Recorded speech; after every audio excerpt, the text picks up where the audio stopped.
దేవుని కుమారులారా, దేవుని కుమార్తెలారా, యేసుక్రీస్తు నామములో మీ అందరికీ వందనాలు. దేవునికి స్తోత్రాలు. మీ అందరికీ వందనాలు, దేవునికి స్తోత్రాలు. ప్రియులారా, మరి ఈ రీతిగా మరి నేను చాలా అయ్యగారు చెప్పారు, చాలా దినాలు కాదు సంవత్సరాలు అయింది.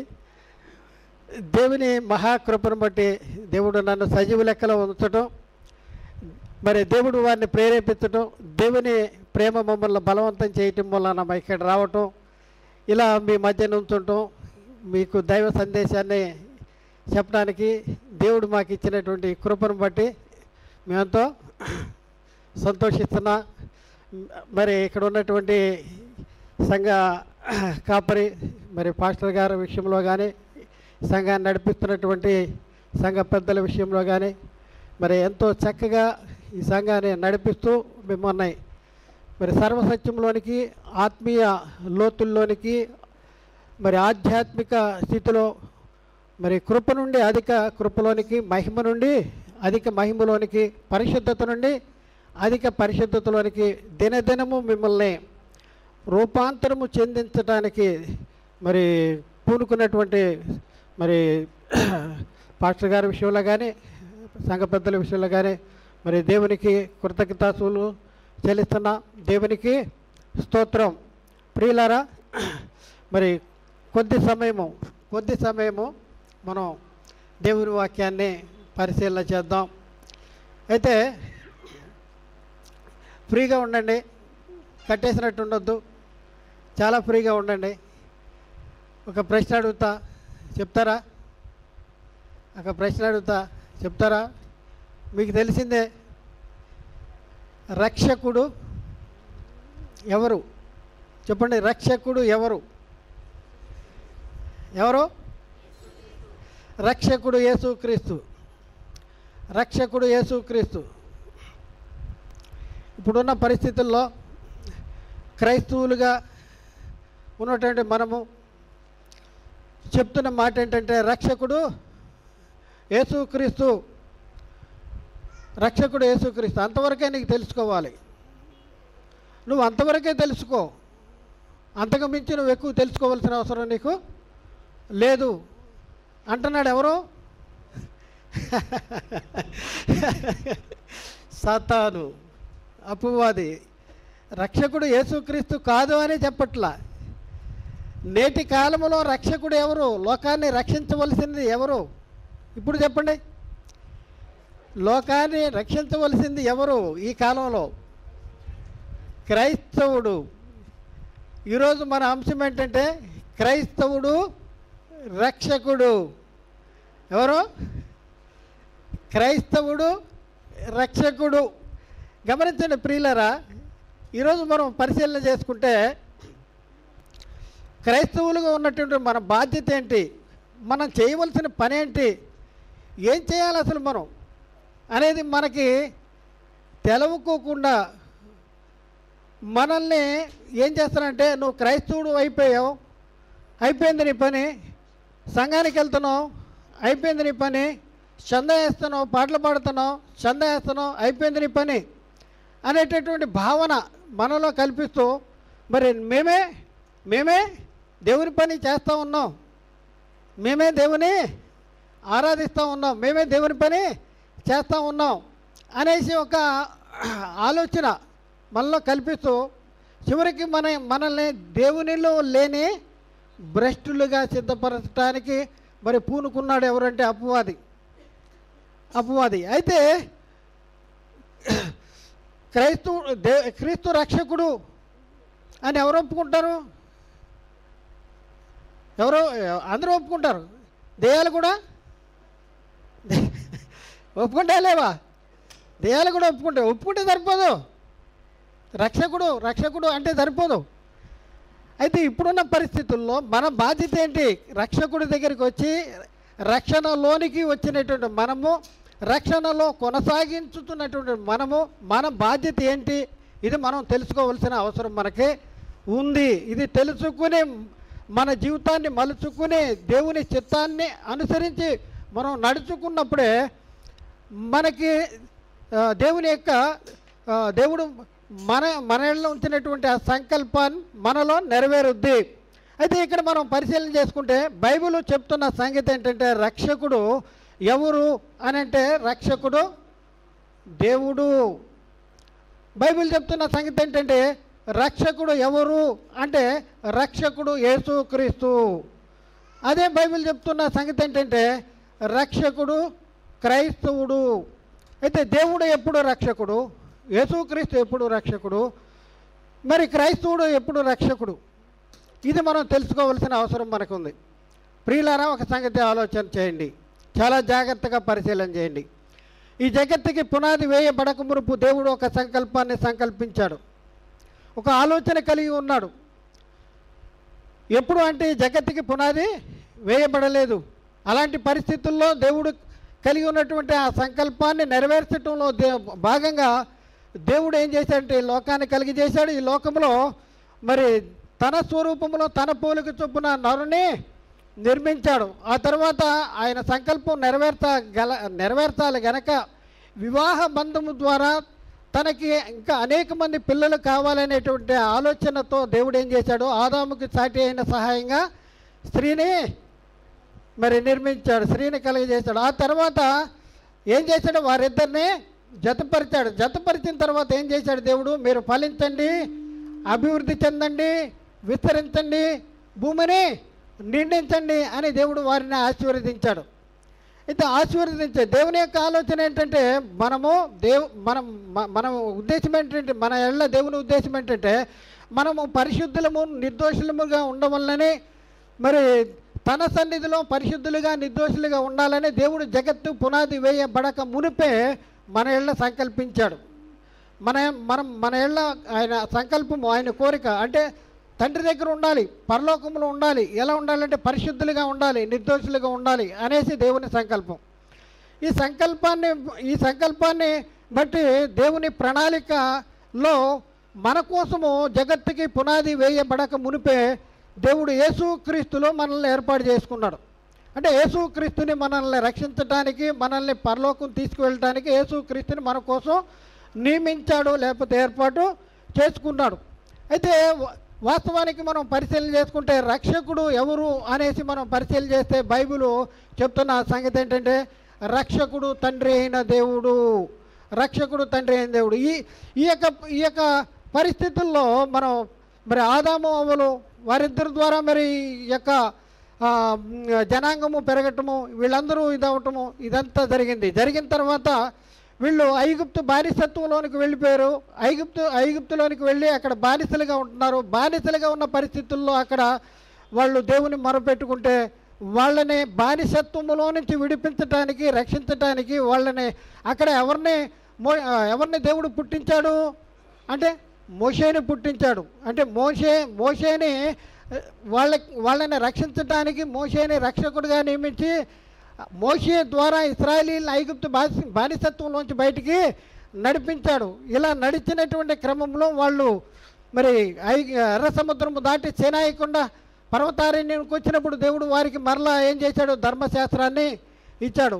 ఆ తర్వాత మనం పరిశీలన చేసుకుంటే యెహోషువ నాయకత్వంలో వాళ్ళు ఎక్కడికి వచ్చారు, కానాను దేశానికి వచ్చారు. ఈ కానాను దేశంలో నివసిస్తున్నటువంటి పరిస్థితుల్లో ఇశ్రాయేలీయుల్ని మరి ఇశ్రాయేలీయులు దేవుని చిత్తాన్ని జరిగించకపోవటము ద్వారా మరి శత్రు సైన్యాలకు వాళ్ళని శత్రువులకు అప్పగించటం అనేది జరుగుతూ ఉంది.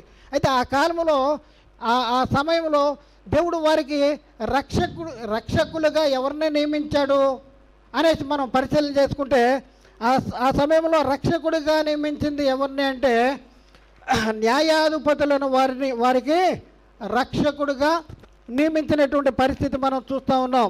న్యాయాధిపతులు చూద్దాం చూడండి. న్యాయాధిపతులు 2వ అధ్యాయము 16వ వచనంలో మనం చూసుకుంటే వీరు దోచుకున్న వారి చేతిలో నుండి 16వ వచనం, ఆ కాలమున యెహోవా వారి కొరకు న్యాయాధిపతులను పుట్టించెను, వీరు దోచుకుని వారి చేతిలో నుండి ఇశ్రాయేలీయులను రక్షించి.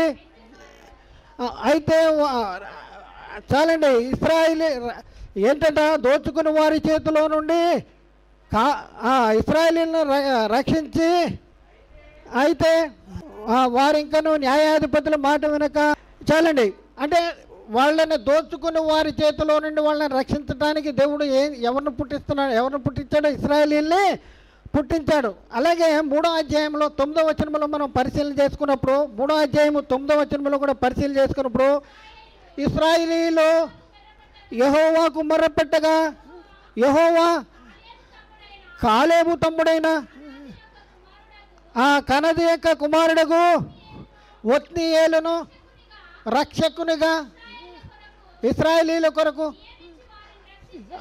నియమించి వారిని రక్షించను.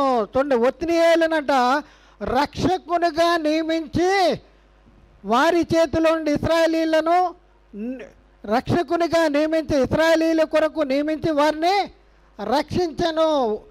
ఆ కాలంలో దేవుడు వాళ్ళని రక్షించడానికి ఒకరిని నియమించాడంట. ఎవరు నియమించాడు? ఒత్నీయేలుని నియమించాడు. ఒత్నీయేలు ద్వారా ఏం చేస్తున్నాడంట? ఒత్నీయేలును రక్షకునిగా నియమించాడు. ఆ తర్వాత నియమించి వారిని రక్షించను. ఎవరి చేతిలో నుంచి రక్షిస్తున్నాడు? వాళ్ళు అప్పుడున్నటువంటి శత్రువుల చేతిలోంచి. మరొక మాట మనం చూద్దాం.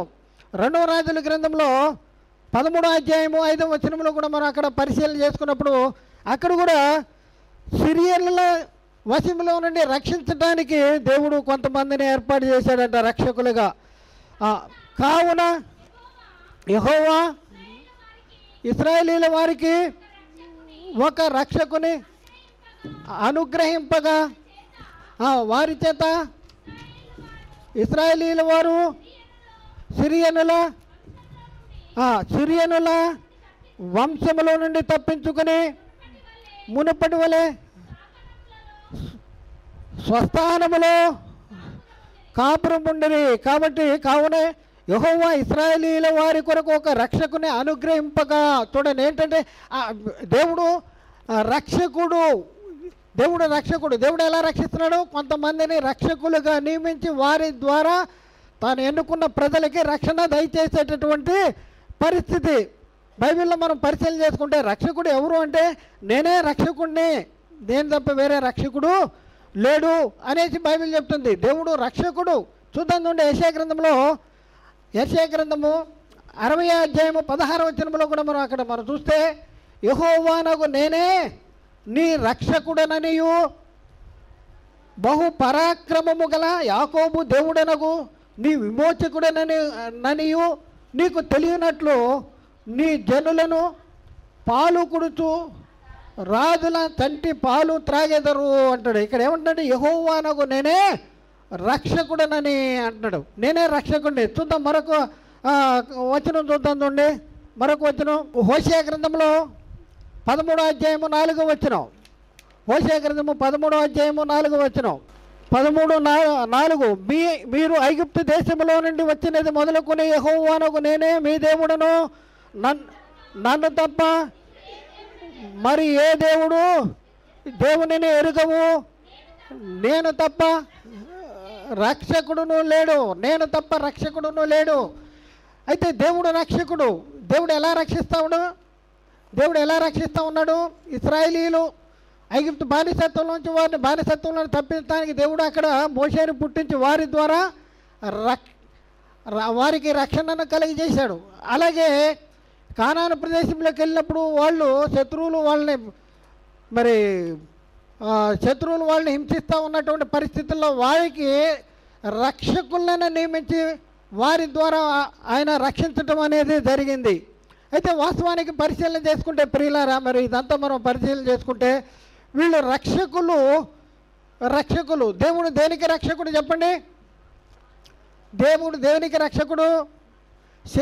ఇక్కడ రక్షణ అనేది మనం రక్షణ అంటున్నాం. రక్షణ అనేది దేనికి సంబంధించింది? శరీరానికి సంబంధించిందా, ఆత్మకు సంబంధించిందా? శరీరానికి సంబంధించినటువంటి రక్షణ ప్రణాళికలు ఈ లోకములో ఉన్నటువంటి అధికారులు జరిగిస్తూ ఉన్నారు. మనం కూడా వాటిని అనుసరిస్తూ ఉన్నాం. పాదాలకి చెప్పులు వేసుకుంటున్నాం. ఏంటి దాన్ని ఏమంటాము? పాదరక్షలు అంటాం. అలాగే నడినెత్తి కాడి నుంచి అరికాలి వరకు మనం ధరించుకునేవి, మరి ఉపయోగించే ఇవన్నీ కూడా మన శరీరాన్ని రక్షించేటటువంటివే. రక్షక భటులు అంటారు. రక్షక భటులు అంటే సమాజాన్ని కాపాడేవాళ్ళు. అలాగే దేశాన్ని కాపాడేవాళ్ళు ఎవరు? సోల్జర్స్, యుద్ధ సైనికులు. ఈ సైనికుల్లో 3 భాగాలు ఉన్నారు. భూమి మీద వెళ్ళేవాళ్ళు, ఆకాశంలో వెళ్ళేవాళ్ళు, సముద్రాల్లో వెళ్ళి ఇది చేసేవాళ్ళు, అయితే రక్షించేవాళ్ళు. అయితే ఇదంతా మనం పరిశీలించే దేవుడు దేనికి రక్షకుడు? ఆత్మకి రక్షకుడు. ఇప్పుడు వరకు మనం చదివింది మనం పరిశీలన చేస్తే పాత నిబంధన గ్రంథంలో మనం చదివింది పరిశీలన చేసుకుంటే వీళ్ళు పడుతున్నటువంటి కష్టాల్లోంచి, లేకపోతే వీళ్ళని మరి హింసిస్తూ ఉంటే ఆ హింసలలోంచి వీళ్ళని రక్షించడానికి దేవుడు కొందరిని పుట్టించి వాళ్ళని అందులోంచి రక్షించడం అనేది జరిగింది. అయితే ఒక సంగతి మనం పరిశీలన చేసుకుంటే శరీర రక్షణ మాత్రమే కాదు, దేవుడు ఆత్మను కూడా రక్షించడానికి గొప్ప ప్రణాళికను వేశాడు. ఈ ప్రణాళికను ఎప్పుడు వేశాడు అనేది మనం పరిశీలన చేసుకుంటే జగత్తుకి పునాది వేయబడక మునిపే దేవుడు ఒక ప్రణాళిక వేశాడు. వేసి యేసుక్రీస్తుని నియమించాడంట. యేసుక్రీస్తు ఎప్పుడు నియమించబడ్డాడు అనే బైబిల్ని మనం ఒకసారి పరిశీలన చేసుకుంటే ఆయన జగత్తు పునాది వేయబడక మునిపే నియమింపబడెను అనేసి బైబిల్ చెప్తూ ఉంది. జగత్తు పునాది వేయబడక మునిపే నియమించబడిన కానీ తన మృతులలో నుండి లేపి తనకు మహిమరిచ్చిన తన ద్వారా విశ్వాసులైన మీ నిమిత్తము ఆయన కడవరి కాలంలో ప్రత్యక్షమయ్యాడు. ఆయన జగత్తుకి పునాది వేయబడక మునిపే నియమించబడ్డాడు. ఇక్కడ మనం చూద్దాం, ఎందుకు నియమించాడు దేవుడు యేసుక్రీస్తుని అనేసి మనం బైబిల్ని ప్రశ్న వేద్దాం. బైబిల్ ఏం చెప్తుంది?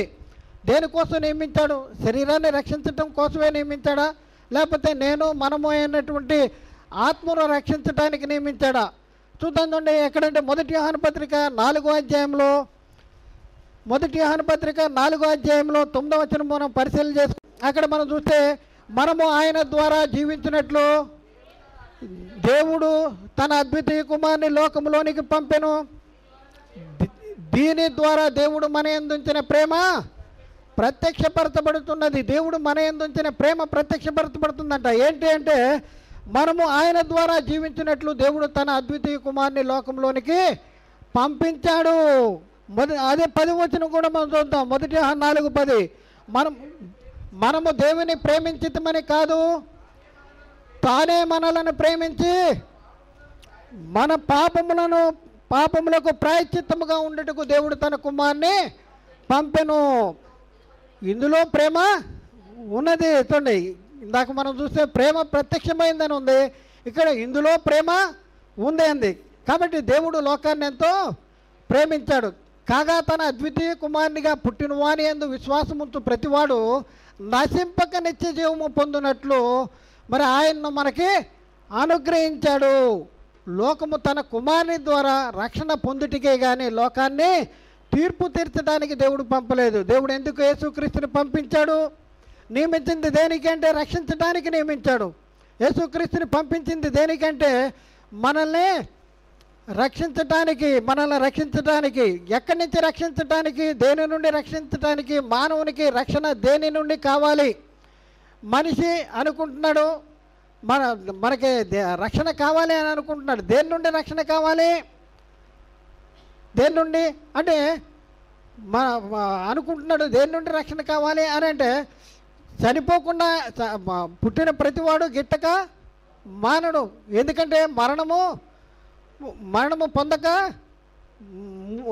పొందక జీవించేవాడు నరుడు ఎవడు అనేది బైబిల్ చెప్తుంది. కాబట్టి ప్రతి మనిషి చనిపోతాడు.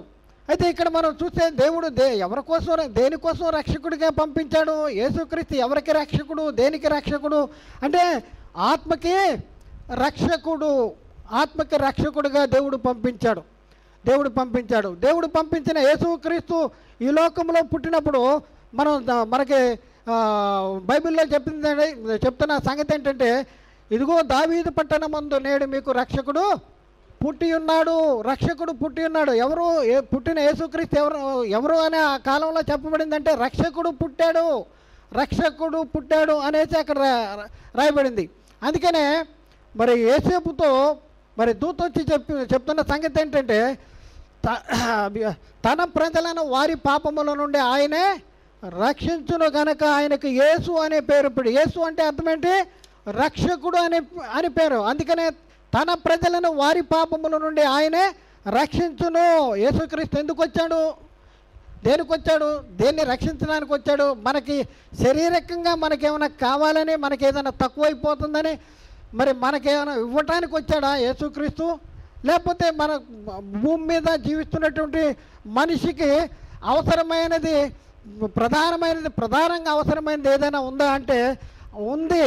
ఏంటంటే మనిషి శారీరకంగా చనిపోయిన తర్వాత మనిషికి మనం పరిశీలన చేసుకుంటే 2 మరణాలు ఉన్నాయంట. ఒక మరణమేమో శరీర సంబంధమైన మరణము, రెండవ మరణము ఆత్మ సంబంధమైన మరణము. ఈ ఆత్మ సంబంధమైన మరణం నుండి తప్పించడానికే దేవుడు తన సొంత కుమారుడైన యేసుక్రీస్తుని పాప శరీరాకారాన్ని ధరింపచేసి ఆయన మన పాపాలు ఆయన మీద వేసి మనల్ని మరి నీతిమంతులుగా తీర్చాడు.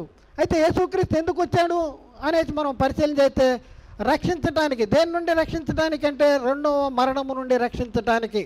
ఒక మరణము శరీరము నుండి ఆత్మ ఎడబాటు, ఇది మొదటి మరణము.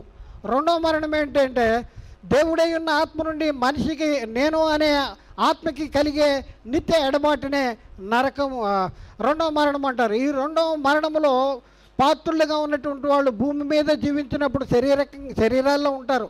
వారిని బైబిల్ ఏమంటుందంటే జీవించుతున్నావు ఉన్న పేరు మాత్రం ఉన్నది కానీ నువ్వు మృతుడవే అంటాడు. జీవిస్తున్నావు, చనిపోతే ఎక్కడికి వెళ్తావు? ధనవంతుడు చనిపోయి పాతి పెట్టబడినప్పుడు అతడు పాతాళంలో బాధపడుతూ తండ్రివైన అబ్రహామా నీ అగ్ని జ్వాలలో యాతన పడుతున్నాను అని భయంకరమైనటువంటి నిత్య నరకాగ్నికి వెళ్ళిపోయేటటువంటి పరిస్థితి. ఇదే రెండవ మరణము. ఈ రెండవ మరణము నుండి తప్పించబడాలి. రెండవ మరణం నుండి తప్పించబడటం కోసమే దేవుడు తన సొంత కుమారుడైన యేసుక్రీస్తు వారిని ఈ లోకానికి పంపించాడు. యేసుక్రీస్తు వారు ఎందుకు వచ్చారు ఈ లోకానికి అంటే పాపులను రక్షించుటకు క్రీస్తు యేసు ఈ లోకమునకు వచ్చినను వాక్యము నమ్మదగినది, పూర్ణాంగీకారమునకు యోగ్యమునై ఉన్నది. నశించిన దాన్ని వెతికి రక్షిస్తానికే మరి మనిషి కుమారుడు ఈ లోకానికి వచ్చాడు. కాబట్టి ప్రియులారా, యేసుక్రీస్తు వచ్చి ఏమైనా చేశాడా? ఆయన చేశాడా? రక్షణ ప్రణాళికను సిద్ధపరిచాడా అనేది మనం పరిశీలన చేస్తే రక్షణను సిద్ధపరిచాడు. మానవునికి దేవునికి మధ్య ఉన్న ఎడబాటు ఏంటి చెప్పండి? ఏంటి ఎడబాటు? దేవుని నుండి మన ఎడబాటు చేసేది పాపము. మరి ఏ భేదం లేదు, అందరూ పాపము చేసి దేవుడు అనుగ్రహించే మహిమను పొందలేనటువంటి పరిస్థితి కలిగి ఉంది. ఈ పాపము దేవుని నుండి మనం ఎడబాటు చేసేది పాపం అయితే ఈ పాపాన్ని తీసివేస్తానికి దేవుడు తన సొంత కుమారుడైన యేసుక్రీస్తుని లోకానికి పంపించాడు. యేసుక్రీస్తు ఎందుకు వచ్చాడు అంటే మనిషి కుమారుడు పరిచర్య చేయటానికి రాలేదు కానీ పరిచర్య చేయుటకు అనేకులకు ప్రతిగా ప్రాణ విమోచన ధనముగా తన ప్రాణాన్ని అప్పగించడానికి, తన ప్రాణాన్ని ఇవ్వటానికి యేసుక్రీస్తు వారు ఈ లోకానికి వచ్చాడు. ఈ లోకానికి వచ్చి ఏం చేశాడు? శిలువ మరణము పొందాడు. శిలువ మరణం రక్తము చిందించకుండా పాప క్షమాపణ కలగదని సామాన్యముగా చెప్పవచ్చును. కాబట్టి ఇప్పుడున్న పరిస్థితుల్లో యేసుక్రీస్తు వారు మరి ఈ లోకానికి వచ్చి ఏం చేశాడంటే రక్షణ ప్రణాళికను సిద్ధపరిచాడు. ఒక మనిషిని ద్వారా పాపము ద్వారా మరణము లోకంలోనికి వచ్చింది. వచ్చిన తర్వాత మనుషులందరూ పాపము చేయటం ద్వారా మనుషులందరూ పాపులైపోతున్నారు. అలాగే దేవుడు యేసుక్రీస్తు వారిని ఈ లోకానికి పంపించి యేసుక్రీస్తు నీతిని జరిగించి మరి లోకంలోనికి నీతిని తీసుకొచ్చాడు. చూద్దాం చూడండి, రోమపత్రికలో 5వ అధ్యాయంలో 8, 9, 10 వచనాలు మనం చూస్తే, అయితే దేవుడు మన ఇళ్ళ తన ప్రేమను వెల్లడిపరుస్తున్నాడు. ఎట్లనగా మనమింకను పాపులమై ఉండగానే క్రీస్తు మన కొరకు చనిపోయిను. కాబట్టి ఆయన రక్తము వలన ఇప్పుడు నీతిమంతులుగా తీర్చబడి మరింత నిశ్చయముగా ఆయన ద్వారా ఉగ్రత, ఏంటి ఉగ్రత? నరకము చనిపోతే ఫ్రాక్షన్ ఆఫ్ సెకండ్స్లో, కనురెప్పపాటి కాలంలో నిత్య నరకానికి వెళ్ళిపోయేటటువంటి పరిస్థితి ఉంటే ఆ ఉగ్రత నుండి తప్పించడానికి యేసుక్రీస్తు ఏం చేశాడు అంటే ఏలైనగా మనము శత్రువులమై ఉండగా ఆయన కుమారుని మరణం ద్వారా దేవునితో సమాధానపరచబడిన వారమే ఆయన జీవించడు చూడగా మరింత నిశ్చయముగా రక్షించబడుదుము. రక్షణ ప్రణాళికను సిద్ధపరిచాడు. ప్రియులారా, యేసుక్రీస్తు వచ్చి ఏం చేశాడు చెప్పండి? యేసుక్రీస్తు రక్షకుడు. ఆయన చేయవలసిన పని ఏంటి? మనకు ఒక రక్షణ ప్రణాళికను సిద్ధపరచడానికి యేసుక్రీస్తు లోకానికి వచ్చాడు. మనకు రక్షణ ఎలా వస్తుందంటే పాప క్షమాపణ వల్ల. మరి యేసుక్రీస్తు ఎందుకు అప్పగించబడ్డాడు? యేసుక్రీస్తు ఎందుకు అప్పగించబడ్డాడు? యేసుక్రీస్తు ఎందుకు తిరిగి లేచాడు అంటే ఆయన మన పాపముల నిమిత్తమే అప్పగించబడ్డాడు. మనల్ని నీతిమంతులుగా తీర్చడానికి తిరిగి లేచాడు. మనల్ని రోమా 4:25లో ఆయన మన పాపముల నిమిత్తమే అప్పగించబడ్డాడు, మనల్ని నీతిమంతులుగా తీర్చడానికి తిరిగి లేచాడు. కాబట్టి యేసుక్రీస్తు గురించి మనం ఒకసారి మనం పరిశీలన చేస్తే ఆ క్రీస్తు యేసు అంట మరణమును నిరర్ధకము చేసి జీవమును అక్షయతను సువార్త వలన వెలుగులోనికి తీసుకొచ్చాడు. ప్రియులారా, ఒక సంగతి ఆలోచన చేసి చాలా అద్భుతమైన మాటలు బైబిల్లో రాయబడి ఉన్నాయి. ఏం చేశాడు? మొదటి తిమోతికి రాసిన 2వ పత్రిక 2వ తిమోతి 1వ అధ్యాయము 10వ వచనంలో అక్కడ మనం పరిశీలన చేసుకుంటే 1వ తిమోతి 1వ అధ్యాయము 10వ వచనంలో మనం పరిశీలన చేసుకుంటే అక్కడ రాయబడిన మాట మనం చూద్దాం. మన క్రియలను బట్టి కాక తన స్వకీయ సంకల్పమును బట్టి అనాది కాలములోనే క్రీస్తు యేసునందు మనకు అనుగ్రహించబడిన దీను ఆ క్రీస్తు యేసును మన రక్షకుని ప్రత్యక్షత వలన బయలుపరచబడినదియునైనా తన కృపను బట్టి మనలను రక్షించి పరిశుద్ధమైన పిలుపుతో ఆయన మనలను పిలిచెను. ఏంటండి? ఆ క్రీస్తు యేసు మరణమును నిరర్ధకము చేసి, చూడండి ఏ మరణాన్ని నిరర్ధకం చేశాడు? ఆ క్రీస్తు యేసు. చూడండి, యేసుక్రీస్తు దేవుడు యేసుక్రీస్తుని ఎందుకు పంపించాడో ఆ పనిని భూమి మీద నేను సంపూర్ణముగా నెరవేర్చి నిన్ను మహిమ పరిస్థితిని అంటాడు. భూమి మీద సంపూర్ణంగా నెరవేర్చడానికి వచ్చిన యేసుక్రీస్తు అంటాడు, సాధ్యమైతే ఈ గిన్నె నా యొద్ద నుండి తొలగించు, అయినా నా చిత్తము కాదు నీ చిత్తమే సిద్ధించునుగాక అంటాడు. అయితే మన కోసం తాను బలిగా అర్పణగా అర్పించుకుని ఆయన శిలువ మరణము పొంది మృతి పొంది సమాధి చేయబడి తిరిగి లేచాడంట. ఆయన లెగవటం ద్వారా ఏం జరిగింది? ఇది ఒక గొప్ప అద్భుతం. భూలోకములో గొప్ప అద్భుతము ఎక్కడ ఉంది? దేన్ని ఈరోజు మనం ప్రకటన చేయాలి? ఈరోజు మనం దేన్ని నమ్మాలి, దేన్ని విశ్వసించాలి, దేన్ని ప్రకటన చేయాలి? చూడండి, ఆ క్రీస్తు యేసు మరణమును నిరర్ధకము చేసి జీవమును అక్షయతను సువార్త వలన వెలుగులోనికి తెచ్చాడంట. మరణము నిరర్ధకమైపోయింది. ఏ మరణము నిరర్ధకమైపోయింది? మరణం అంటే ఏది? చనిపోరా, యేసుక్రీస్తు నా యందు విశ్వాసం ఉంచువాడు ఎన్నటికీ చనిపోడు అని అంటాడు. ఆయన యందు విశ్వాసం ఉంచితే చనిపోడా అంటే చనిపోవటం అనేది దేని విషయంలో చెప్పాడు? అయితే ఇక్కడ మనం చూస్తే ఆ క్రీస్తు యేసు మరణమును నిరర్ధకము చేశాడు, జీవాన్ని అక్షయతను సువార్త వలన వెలుగులోని తీసుకొచ్చాడంట. ఏ మరణం నిరర్ధకమైపోయింది? యేసుక్రీస్తు మృతుల్లోని తిరిగి లేవటం ద్వారా. ప్రియులారా, ఒకసారి ఆలోచించండి. యేసుక్రీస్తు మృతుల్లోని తిరిగి లేచేటంత వరకు చనిపోయిన వారు ఏమవుతారో ఎవరికైనా తెలుసా? ఒక నిరీక్షణ అనేది ఉందా అనేసి మనం నిరీక్షణ లేనటువంటి పరిస్థితి. యేసుక్రీస్తు మరి మృతులలో నుండి తిరిగి లేచిన వారిలో 2వ వాడ, 3వ వాడ, 4వ వాడ చెప్పండి. 1వ వాడ, 2వ వాడ, 3వ వాడ, 4వ వాడ. మృతుల్లోండి తిరిగి లేచిన వారిలో పరలోకానికి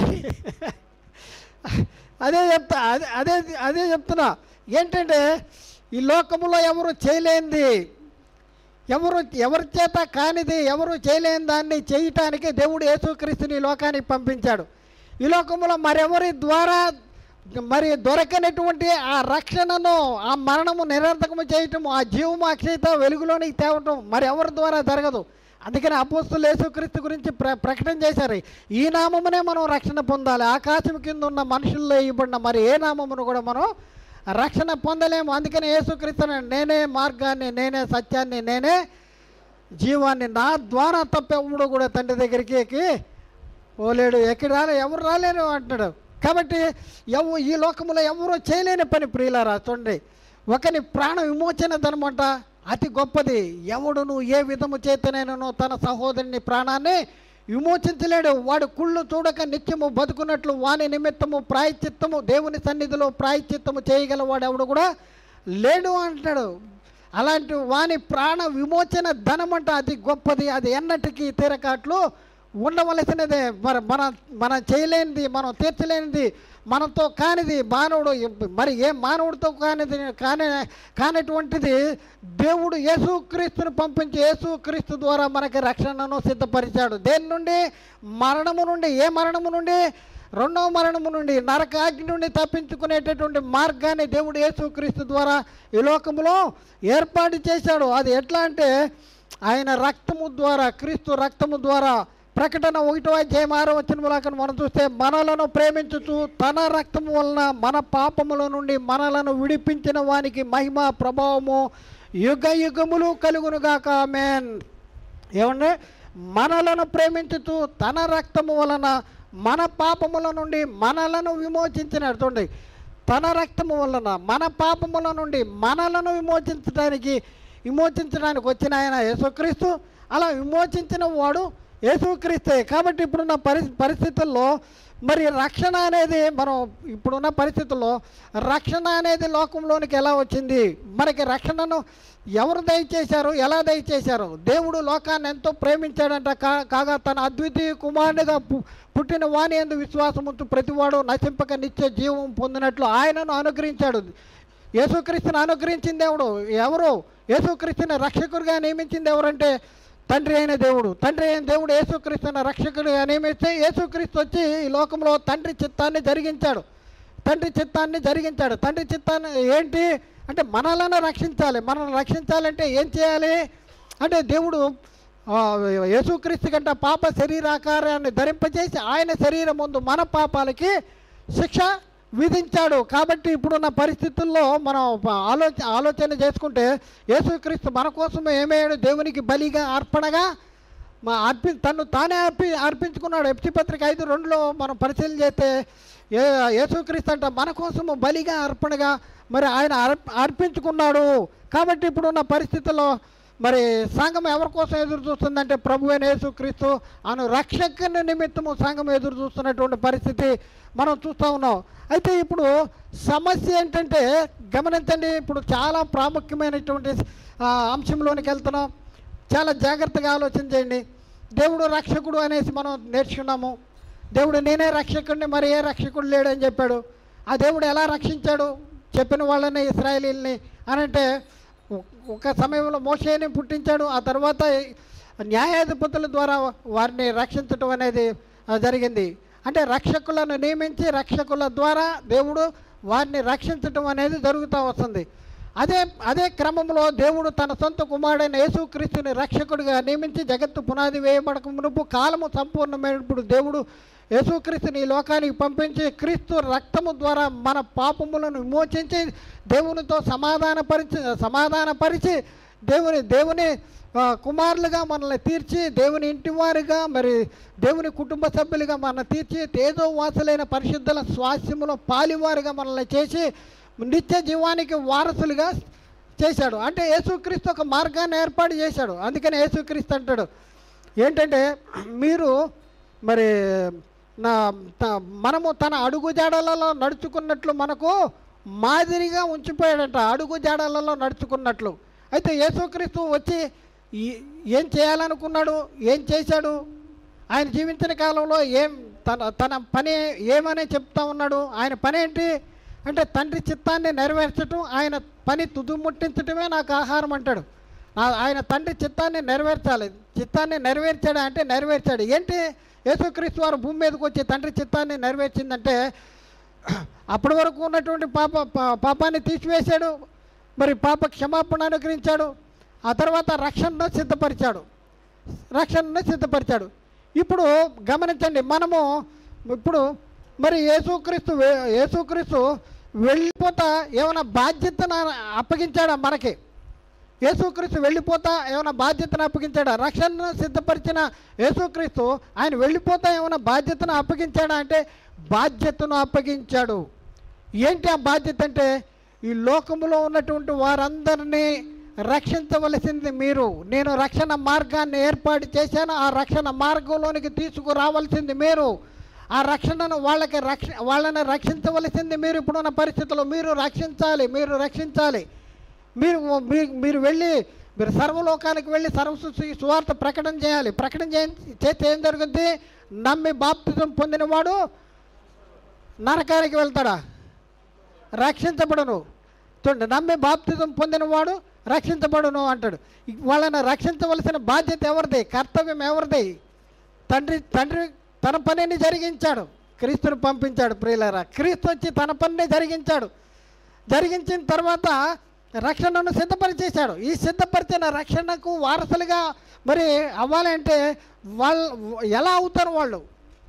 ఎలా అవుతారు? ఇప్పుడు మన బాధ్యత ఏంటి? మన కర్తవ్యం ఏంటి? నేను యేసుక్రీస్తు నమ్ముకున్నాను. ప్రతి క్రైస్తవులు ఉద్దేశం ఏంటంటే ఈరోజు ఆదివారం సంఘానికి వెళ్ళాలి బ్రదర్ అంటాడు. ఈ ఆదివారం సంఘానికి వస్తాడు. వచ్చిన తర్వాత ఏం చేస్తాడు? కూర్చుంటాడు, పాటలు పాడతాడు. ఆ తర్వాత కూర్చొని పాటలు పాడిన తర్వాత ఏం చేస్తారు? అవసరమైతే వాళ్ళ సంఘ ఆరాధన క్రమాన్ని బట్టి పాటలు పాడి ఆ తర్వాత సంధ్య చేస్తాడు. ఆ తర్వాత ఏం చేస్తాడు? లేగుస్తాడు, కూర్చుంటాడు. ఆ తర్వాత అయ్యగారు వాక్యం చెప్తారు. అబ్బా బాగా చెప్పండి మా అయ్యగారు అని వీళ్ళు చెప్తారు. తర్వాత వెళ్ళిపోతారు. ఏం చెప్పాడంటే ఏమోనండి అంటే రెండో రోజుకే మర్చిపోతారు. ఏం చెప్పాడో మర్చిపోతారు. అయితే ఏంటి మన బాధ్యత అంటే మనం క్రైస్తవులు కదండి, దేవుని ఆరాధించాలండి. అయ్యగారు చెప్పారు కదా, ఆరాధించడం అంటే ఏంటో చెప్పారు. దేవుని ఆరాధించడం, స్తోత్రం హల్లే హల్లే హల్లే హల్లే ప్రభా అని చెప్పు ప్రతివాడు నిత్య జీవానికి పొందుతాడా? వెళ్ళడం, చిత్తాన్ని జరిగించాలి. ఆయన చిత్తం ఏంటి అసలు? నీ విషయంలో ఆయన చిత్తం ఏంటి? ఇప్పుడు తండ్రి దేవుని విషయంలో, యేసుక్రీస్తు విషయంలో తండ్రి చిత్తాన్ని యేసుక్రీస్తు గుర్తించి ఆయన జీవించిన కాలం అంతా కూడా తండ్రి చిత్తాన్ని జరిగించాడు. ఆయన చిత్తాన్ని నెరవేర్చాడు. మనకి రక్షణ సిద్ధపరిచాడు. రక్షణ సిద్ధంగా ఉంది. మరి లోకంలో ఉన్న వాళ్ళందరూ రక్షించబడాలంటే ఏం చేయాలి? చూడండి, ఈరోజు క్రైస్తవుడు రక్షకుడు అనే మాట బైబిల్లోంచి మనం చూద్దాం. యూదా పత్రికలో 1వ అధ్యాయం ఉంటుంది. 1వ అధ్యాయంలో 22-23 వచనాలు మనం చూద్దాం. 22-23 వచనాలు అక్కడ మనం చూస్తే, సందేహపడు వాని మీద కనికరము చూపండి. సందేహపడి వాని మీద అగ్నిలో నుండి లాగినట్లు కొందరిని రక్షించుడి. శరీర సంబంధమైన వారి అపవిత్ర ప్రవర్తనకు ఏ మాత్రము నొప్పక దానిని అసహించుకొనుచు భయముతో కొందరిని కరుణించుడి. ఇక్కడ చూడండి, సందేహపడు వాని మీద కనికరము చూపుడి. చాలా సందేహాలు ఉన్నాయి. యేసుక్రీస్తుని నమ్ముకోవాలంటే చాలా సందేహాలు ఉన్నాయి. రక్షణ పొందాలంటే, నిత్య జీవానికి వారసులు కావాలంటే ఎలా నిత్య జీవానికి వారసులు అవుతాము అనేసి చాలా సందేహాలు ఉన్నాయి. ఇటు క్రైస్తవులకి సందేహాలు ఉన్నాయి, క్రైస్తవేతలకి సందేహాలు ఉన్నాయి. ప్రతి ఒక్కరికి కావాల్సిందేంటి? నిత్య జీవమే కావాలి, పరలోకం కావాలి. అయితే ఇలాంటి సందేహం పడువాని మీద ఏం చేయాలంటే కనికరము చూపాలి. చూపి ఏం చేయాలి? అగ్నిలో నుండి లాగినట్లు కొందరిని రక్షించుడి. ఏమంటే రక్షించుడి. ఎవరికి చెప్తున్న మాట? యేసుక్రీస్తు గురించి చెప్తున్న మాట ఇది. ఎవరి గురించి చెప్తున్న మాట ఇది? ఎవరికి? పరిశుద్ధాత్ముడు ఎవరితో మాట్లాడుతున్నాడు? రక్షించండి అగ్నిలో నుంచి. ఒకవేళ ఒక్క సంగతి మనం ఆలోచించండి. ఇప్పుడు మీకు తెలుసు, నాకు తెలుసు, మనం యేసుక్రీస్తునందు విశ్వాసం ఉంచడం ద్వారా మరణంలో నుండి జీవంలో దాటాం. పాప క్షమాపణ ద్వారా రక్షణలోనికి వచ్చాం. మనం చనిపోయినా కూడా నరకానికి వెళ్ళం, నిత్య నరకానికి వెళ్ళం. చనిపోతే నిత్య జీవానికి వెళ్తాం. ఇది మనకి తెలుసు. అయితే మన చుట్టూ ఉన్నటువంటి ప్రజల విషయంలో మనం ఒకసారి ఆలోచన చేయాలి. మన చుట్టూ ఉన్న ప్రజలు వాళ్ళు ఎక్కడ ఉన్నారు? చనిపోతే ఫ్రాక్షన్ ఆఫ్ సెకండ్స్లో వాళ్ళు ఎక్కడికి వెళ్తారు అనేసి మనం చూస్తే అగ్నిలో నుండి లాగినట్లు కొందరు వాళ్ళు అగ్నిలో ఉన్నారంట. మన చుట్టూ ఉన్నారు, మాట్లాడుతూ ఉన్నాడు, బాగానే ఉన్నాడు, తింటా ఉన్నాడు, అన్నీ బాగానే ఉన్నాయి. కానీ చనిపోతే ఎక్కడికి వెళ్తాడు? ధనవంతుడులాగా వీళ్ళందరూ ఎక్కడికి వెళ్తారు? ధనవంతుడు చనిపోయిన తర్వాత నిత్య నరకాగ్నికి వెళ్ళాడు. తండ్రి అయిన అబ్రహామాని అగ్ని జ్వాలలో యాతన పడుతున్నాను. అలాంటి అగ్నిలో ఉన్నారు. జీవించుతున్నాం అన్న పేరు మాత్రం ఉంది, కానీ వాళ్ళు ఎలా ఉన్నారు? మృతులుగానే ఉన్నారు. చనిపోవటం అంటే శారీరకంగా చనిపోవటం కాదు, ఆత్మ సంబంధంగా చనిపోవటం అంటే దేవుని నుండి వేరవటం. దేవుని నుండి వేరైన వ్యక్తి ఎక్కడికి వెళ్తాడు? చనిపోతే నరకానికి వెళ్తాడు. మరి అగ్నిలో నుండి లాగినట్లు వాళ్ళని మీరు లాగినట్లు కొందరిని రక్షించండి. ఇది ఎవరి గురించి చెప్పబడింది? పాస్టర్లకా, సంఘ పెద్దలకా, లేకపోతే క్రైస్తవులకా? ఎవరి గురించి?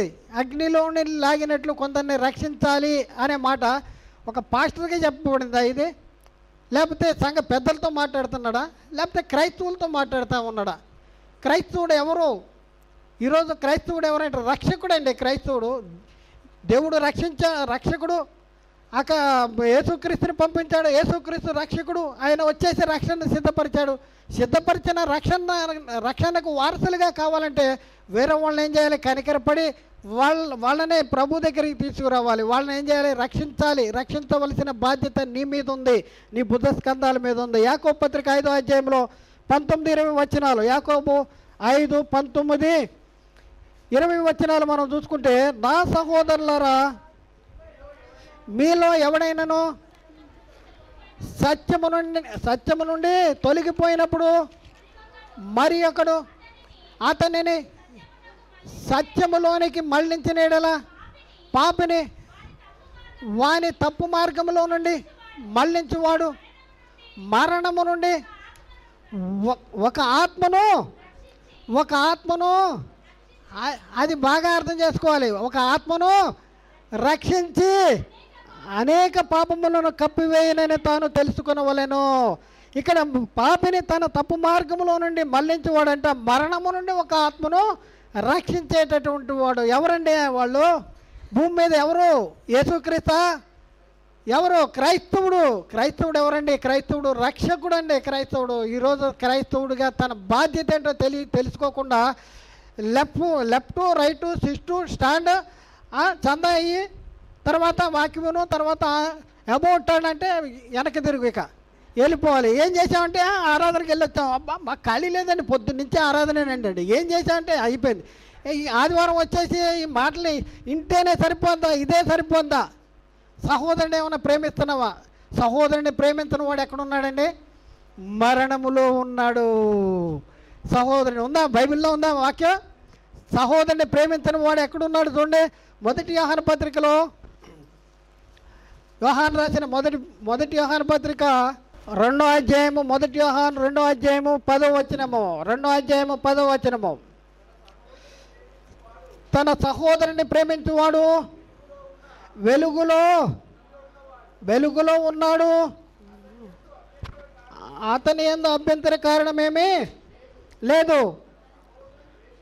తన సహోదరుని ద్వేషించువాడు చీకటిలో నడుస్తున్నాడు. చీకటి అతని కళ్ళకు. మరొక వచనం చదువుతాండి, ఇంతకంటే ఘాటైన మాట చదువుతాం. ఇది చీకటిలో నడుస్తున్నాడంటే మనకేం అర్థం కాదు. ఇంతకంటే ఘాటైన మాట చదువుతాం. మొదటి యోహాను పత్రిక 3వ అధ్యాయంలో 13వ వచనం కానించి కింద చదువుతామండి. 3వ అధ్యాయము 13వ వచనం కానించి. సహోదరుల, లోకము మిమ్మల్ని ద్వేషించిన ఇలా ఆశ్చర్యపడకుడి, మనము సహోదరులను ప్రేమించుతున్నాము గనక. ఏమంటే మీరు ఎప్పుడు మరణంలో నుండి జీవంలో దాటుతారో? నేను యేసుక్రీస్తు నమ్ముకున్నాండి, బాప్తిజం తీసుకున్నా, మరణంలో నుండి జీవంలో దాటిపోయా అని అనుకుంటే సరిపోదండి. సరిపోదు. సహోదరులే ప్రేమించాలి. సహోదరులే ప్రేమించటువంటి అర్థం ఏంటి? నిన్ను వలని పొరుగు వాడిని ప్రేమించాలి. నీ ఆత్మను నువ్వు ఎలా రక్షించడానికి నువ్వు ఏదైతే కార్యక్రమాలు జరిగించావో అలాంటి కార్యక్రమాలు వేరే వ్యక్తి జరిగించడానికి ఆ వ్యక్తి యొక్క రక్షణను గురించి కూడా నువ్వు ఆలోచించాలి. అప్పుడే మనలాగా అంటే నా ఆత్మను నేను ప్రేమించుకున్నట్లు నా సహోదరుని ప్రేమించినట్లు. ఇక్కడ ఏమంటాడు? తన సహోదరుని మనము సహోదరులను ప్రేమించుతున్నాము గనక మరణములో నుండి జీవములోనికి దాటాము. మరణం అంటే నరకము నుండి నిత్య జీవానికి దాటాము. ప్రేమ లేనివాడు వెలుగులో నిలిచి ఉన్నాడా? మరణమందు నిలిచి ఉన్నాడు. తన సహోదరుని ద్వేషించువాడు నరహంతకుడు. ఏముందండి ఇక్కడ? సహోదరుని ద్వేషించువాడు నరహంతకుడు. ఏ నరహంతకునికి నిత్య జీవం ఉండదని మీరు ఎరుగుదురు.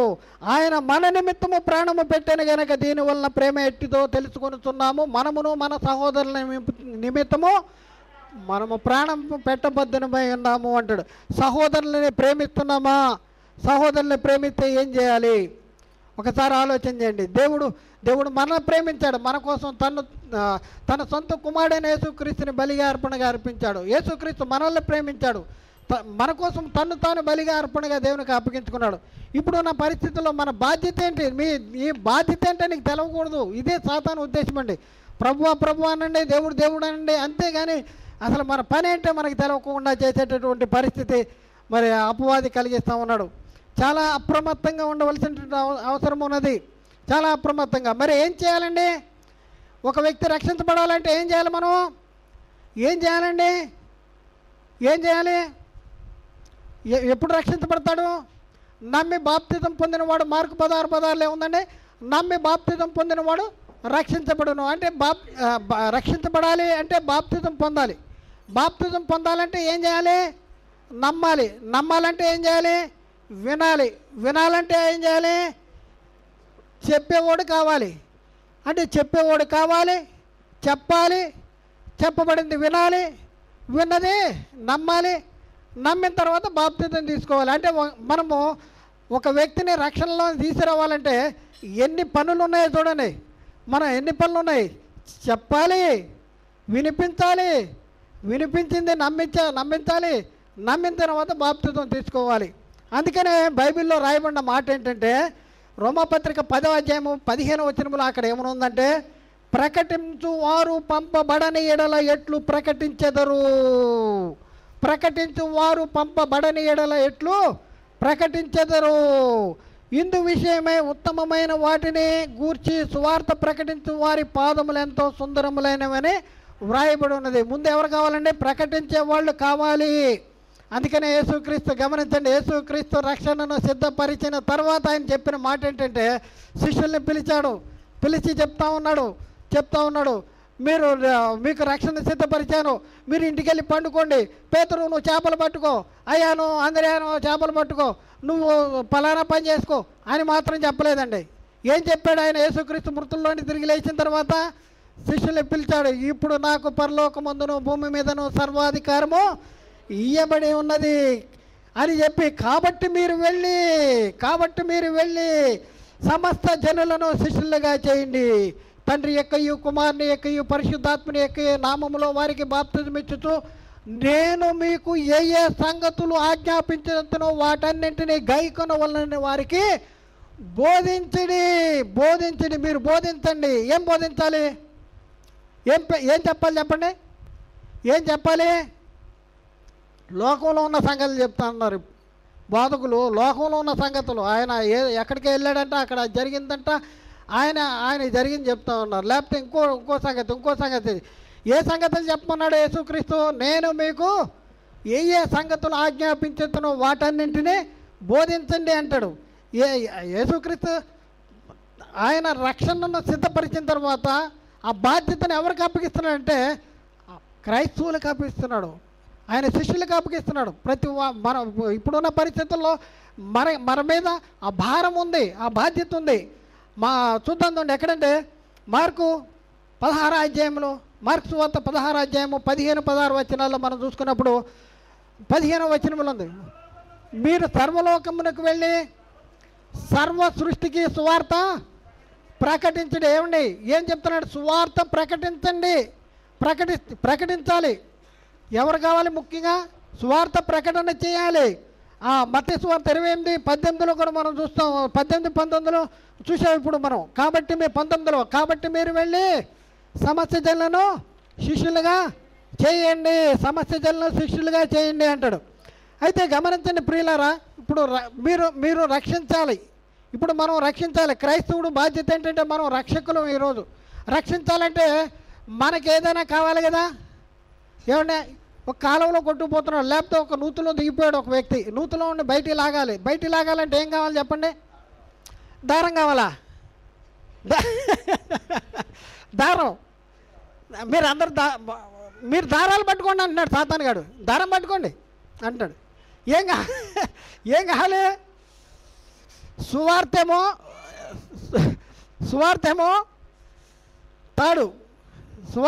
తాడు అనుకోండి.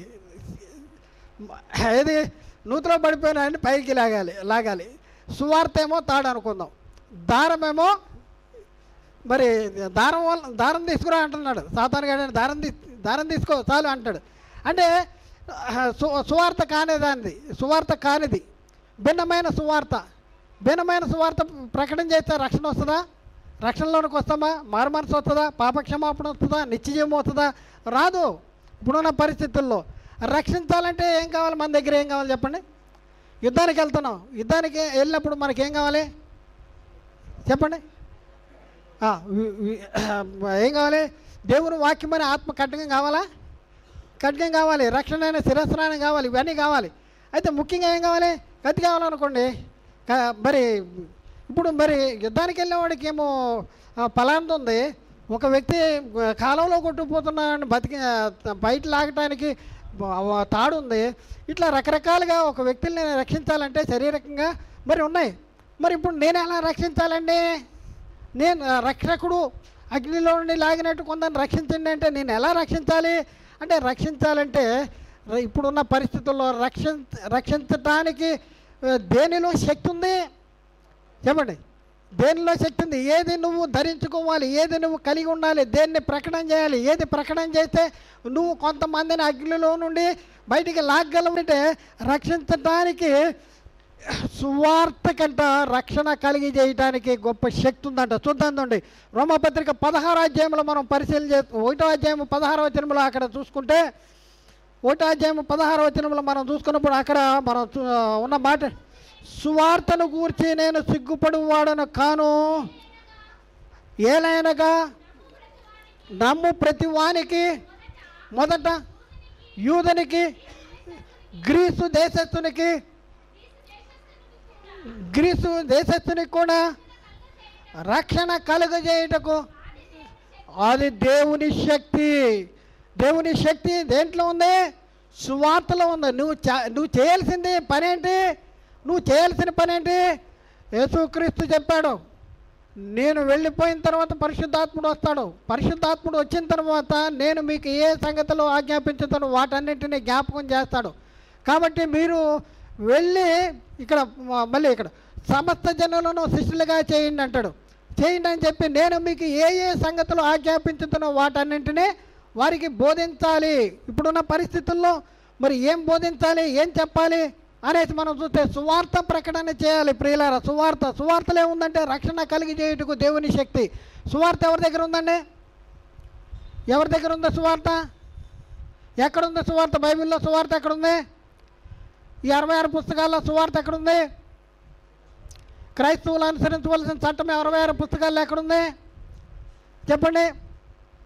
66 పుస్తకాలు ఎక్కడుంది? పరిశుద్ధాత్ముని బోధలో ఉంది. సువార్త అనేది పరిశుద్ధాత్ముని బోధలో. యేసుక్రీస్తు చెప్పవలసిన సంగతులు చాలా ఉన్నాయి కానీ నేను చెప్పట్లేదు, మీరు వాటిని సహించలేరు. నేను వెళ్ళిపోయిన తర్వాత ఎవరిని పంపిస్తా? పరిశుద్ధాత్ముని పంపిస్తా. ఆయన వచ్చి నేను మీకు చెప్పవలసిన సంగతులన్నీ మీకు బోధిస్తాడు, మీకు జ్ఞాపకం చేస్తాడు. కాబట్టి పరలోకం నుండి పంపబడిన పరిశుద్ధాత్ముని ద్వారా సువార్త ప్రకటించారు అపోస్తులు. అపోస్తుల్లో బోధ అంటే క్రీస్తు యేసే ముఖ్యమైన మూలరాయి, అపోస్తులు ప్రవక్తలు వేసిన పునాది. ఈరోజు సంఘానికి ప్రకటించవలసిన బోధ ఏంటంటే క్రీస్తు యేసే ముఖ్యమైన మూలరాయి, అపోస్తులు ప్రవక్తలు వేసిన పునాది. ఇదే సువార్త. కాబట్టి రక్షణ కలిగజేయడానికి దేవుని శక్తి దేంట్లో ఉందంటే సువార్తలో ఉంది. ఎందుకు సువార్తలో ఉంది? సువార్తలో ఏముందంటే దేవుని నీతి దాని యందు బయలుపరచబడతా ఉంది. 17వ వచనం, రోమా పత్రిక 1వ అధ్యాయం 17వ వచనం, ఎందుకని నా నీతిమంతుడు విశ్వాస మూలముగా జీవించినట్లు వ్రాయబడిన ప్రకారము విశ్వాసము అంతకంతకు కలుగునట్లు దేవుని నీతి దాని యందు బయలుపరచబడుతున్నది అంటాడు. అందుకనే అపోస్తలుడైన పౌలు చెప్తా ఉన్నాడు. ప్రియులారా, అపోస్తలుడైన పౌలు చెప్తా ఉన్నాడు ఏంటంటే, సహోదరులారా నేను మీకు ప్రకటించిన సువార్తను మీకు తెలియపరుస్తున్నాను అని చెప్పి మీరు దానిని అంగీకరించితిరి, దాని యందే నిలిచి ఉన్నారు. మీ విశ్వాసము వ్యర్థమైతేనే కానీ నేను ఏ ఉపదేశ రూపకముగా మీకు సువార్త ప్రకటించుతానో ఆ ఉపదేశమును మీరు గట్టిగా పట్టుకొని ఉన్న ఎడల ఆ సువార్త వలననే మీరు రక్షణ పొందువారై ఉంటారు. కాబట్టి మనం ఒక వ్యక్తిని రక్షణలోనికి నడిపించాలంటే నీ దగ్గర ఏముండాలి చెప్పండి? సువార్త ఉండాలి. ఏది చెప్పి మనం ఒక వ్యక్తిని రక్షణలోనికి నడిపించగలం?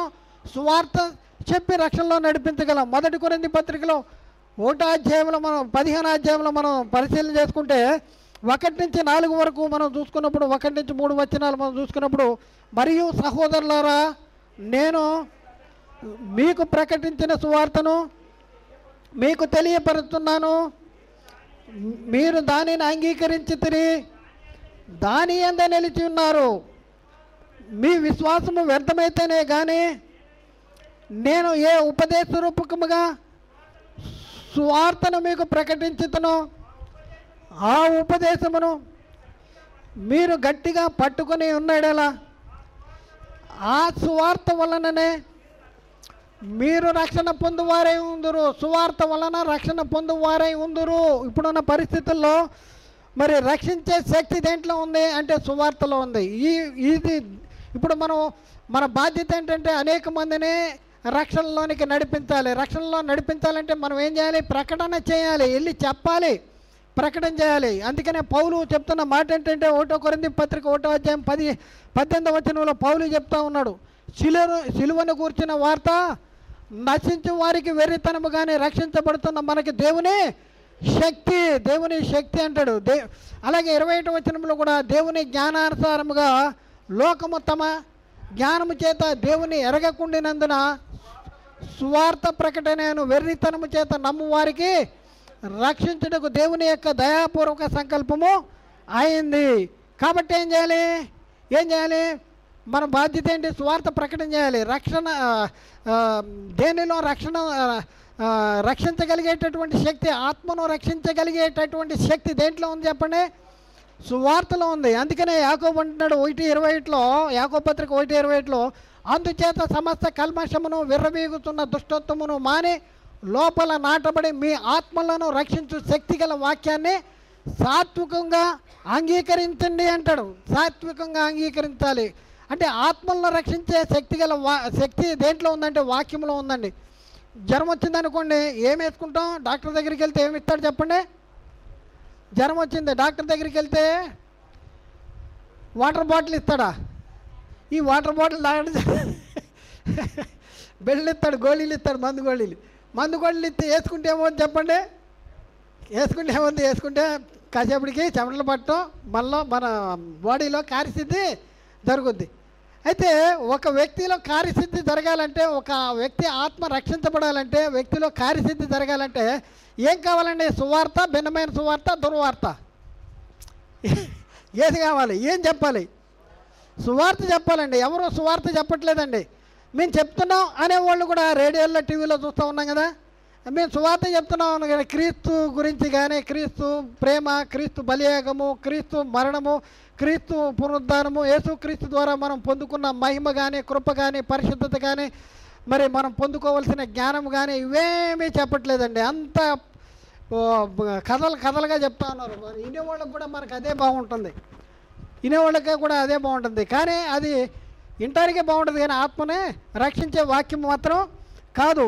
ఇక్కడ మనం చూద్దాం, ఆత్మను రక్షించాలన్నా, మనలో కార్యసిద్ధి జరగాలంట, విశ్వాసులైన మనలో కార్యసిద్ధి జరిగేది ఏంటంటే ఆ వాక్యమే. విశ్వాసులైన మీలో కార్యసిద్ధి జరుగుద్ది. 1 దశలోనిక 2:13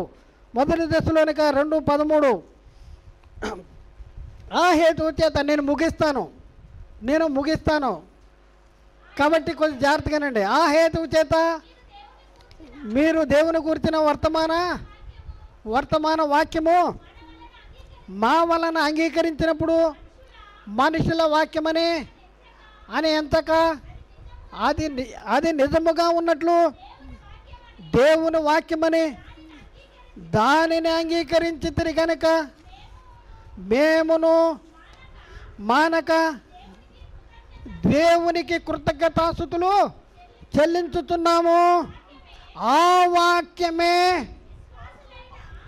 వాక్యమే విశ్వాసులైన మీలో కార్యసిద్ధి కలిగజేస్తుంది. మీలో కార్యసిద్ధి కలిగజేయాలంటే ఏది కావాలంటే వాక్యము కార్యసిద్ధి కలిగజేయాలి. ఈరోజు రక్షకుడు క్రైస్తవుడు నీ చేతిలో ఉండాలి చెప్పండి?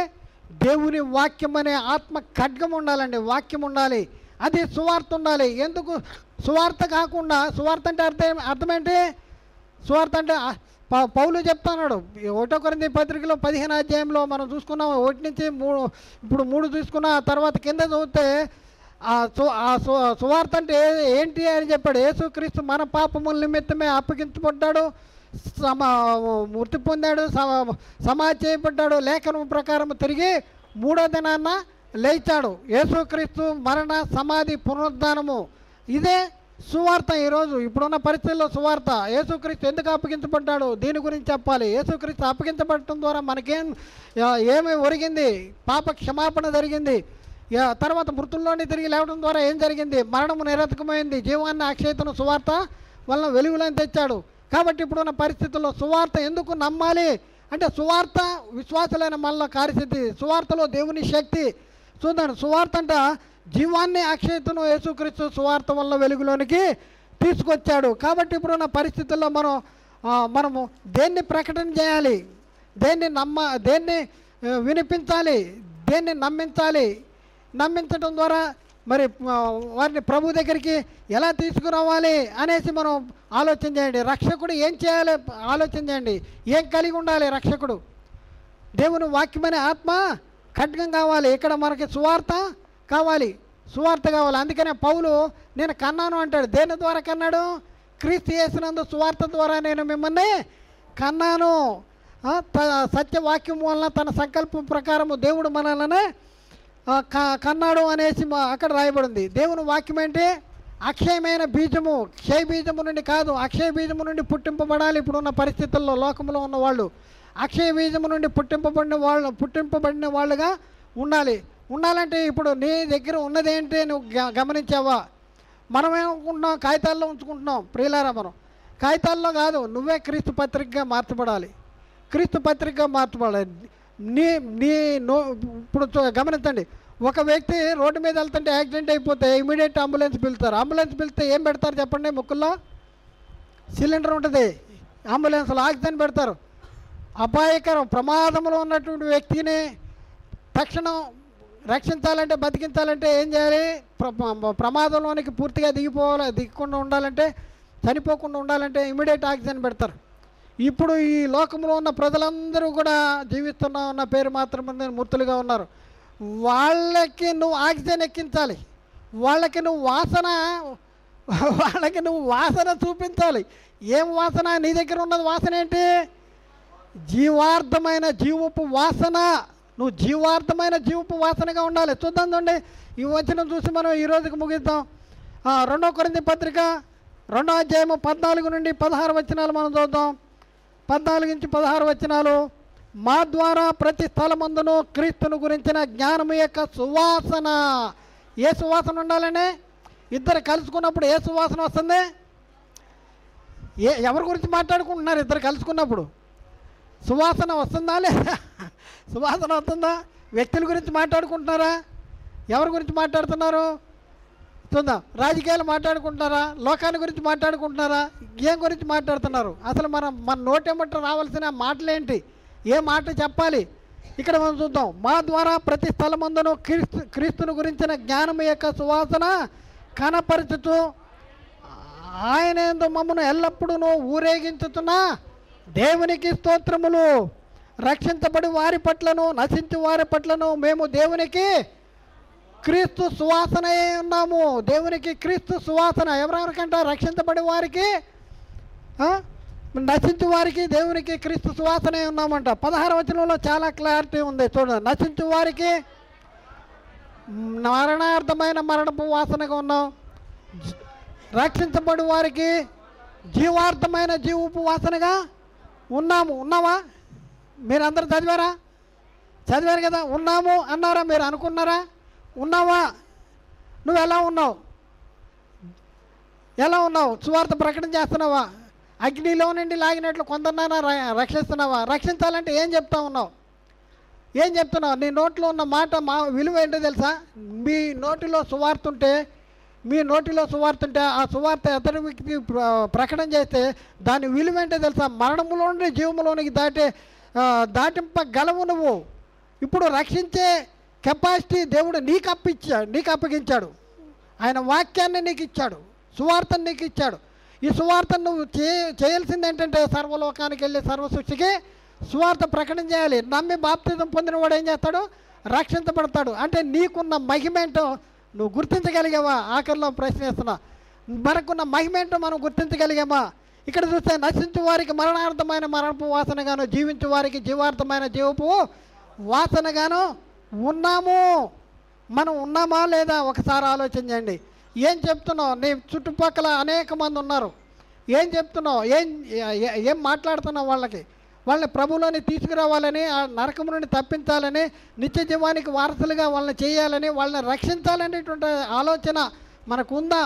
ఉంటే ఏం చెప్పాలంటే సువార్త చెప్పాలి. ఈ సువార్త ఎక్కడ ఉంచుకోవాలి? ఎక్కడ ఉంచాలి? పేపర్లో కాదు, నువ్వే సువార్తగా మారాలి. నువ్వే క్రీస్తు పత్రికలుగా మార్చబడాలి. క్రీస్తు పత్రికలుగా మార్చబడే క్రీస్తుని గురించినటువంటి జ్ఞానాన్ని లోకానికి ప్రకటన చేయాలి. క్రీస్తుని గురించిన జ్ఞానాన్ని లోకానికి ప్రకటన చేయాలి. ఇదే ఈరోజు క్రైస్తవుని యొక్క బాధ్యత, కర్తవ్యం. ఇక్కడ కూర్చుని ఇనేసి ఇంటికి వెళ్ళిపోయి మాంసం కూర వండుకొని తిని పండుకుంటాం కాదు. అర్థమైందా? చాలామంది అయ్యగారు చాలాసేపు చెప్తున్నాడు, అక్కడ ఖాళీ ఎదురు చూస్తుంది అనేవాళ్ళు కొంతమంది ఉన్నారు. నేను ఎక్కడికి వెళ్ళినా గంట కంటే తక్కువ చెప్పను. ఇక్కడ తక్కువ చేస్తాను, ఇంకొక అరగంట చెప్పాలి, తక్కువ చేస్తున్నా. అయితే వీళ్ళ ధ్యాస ఎక్కడ ఉంటుందంటే దాఖల మీద ఉంటుంది. అయ్యో తలిపేసి వచ్చాను లేదో కుక్క ఏం చేస్తాం. ఇక్కడ కూర్చోడానికి కానీ అక్కడే ఉంటుంది. అయితే మన ధ్యాస ఎక్కడే ఉండాలి? దేని మీద ఉండాలి? అగ్నిలో నుండి లాగినట్టు కొందరినైనా రక్షించాలి. అగ్నిలో నుంచి ఇదిగో ఫలానా వ్యక్తికి వాక్యం చెప్పాలి, ఈ వ్యక్తికి వాక్యం చెప్పాలి. విన్న తర్వాత ఏం చేయాలి చెప్పండి? ఈ మాటల్ని వెళ్ళి ప్రకటన చేయాలండి. ప్రకటించే బాధ్యత ఒక్కడి దగ్గర మాత్రం కాదు, బోధకుడి మాత్రమే కాదండి. బోధకుడు దగ్గర మనం విన్న తర్వాత ఏం చేయాలి? మనం వెళ్ళి వాక్యాన్ని ప్రకటన చేయాలి. అగ్నిలో నుంచి ఒక్కొక్కరిని బయటికి లాగవలసినటువంటి బాధ్యత, కర్తవ్యము నీ మీద, నా మీద ఉంది అని మనం గుర్తించాలి. ఇదే ఈరోజు సందేశము. క్రైస్తవుడు రక్షకుడు. ఈ నేటి దినాల్లో క్రైస్తవుడు రక్షకుడు. 16వ వచనం మళ్ళీ చదివి ప్రార్థన చేసుకుందాం. 16వ వచనం మళ్ళీ చదువుదాం. 2వ కొరింథీ పత్రిక 2వ అధ్యాయము 16వ వచనం. నశించు వారికి మరణార్థమైన మరణపు వాసనగాను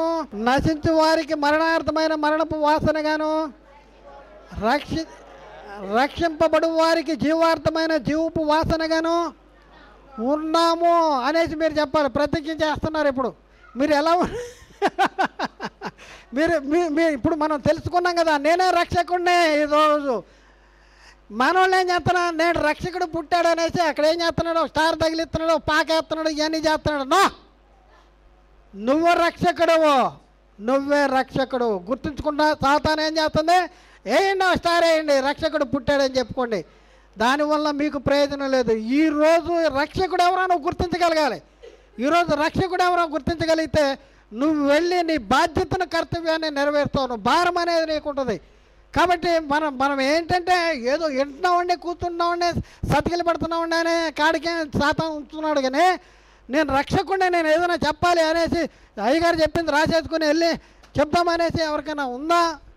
ఇక్కడ ఏమంటున్నాడు? జీవార్థమైన జీవపు వాసనగా ఉన్నాము. నువ్వే ఉన్నావు.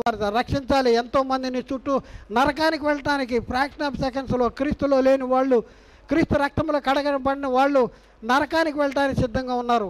మరి నన్ను నేను ప్రేమించుకుంటున్నా, నేను బాప్తిసం తీసుకున్నా, ఎదుటోళ్ళు ఎట్లా పోతే నాకెందుకు అని అనుకుంటున్నావా? తన సహోదరుని ద్వేషించేవాడు ఎక్కడున్నాడంట? మరణంలో ఉన్నాడు.